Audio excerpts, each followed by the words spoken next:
मयूर जाधव यांचं एक पुस्तक वास्तव विमर्श मी वाचलं. त्यातले विचार मला खूप आवडले. वाचून दाखवते. देव देव श्रीमंत होत चालले आहेत. माणसांचं काय?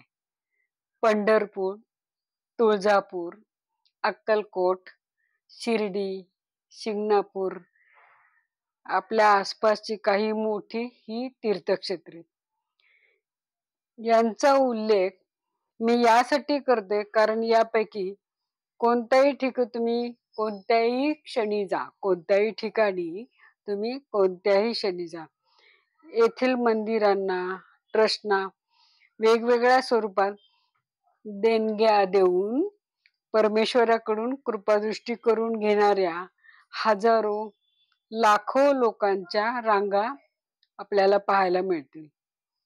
माणसांची फार मोठी गर्दी तुम्हाला दिसेल, परंतु त्यांच्यातील माणूस मात्र कोठे दिसणार नाही.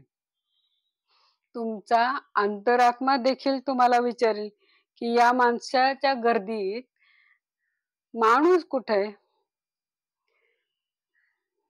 म्हणून देव श्रीमंत होऊ लागलेत, माणसांचं काय?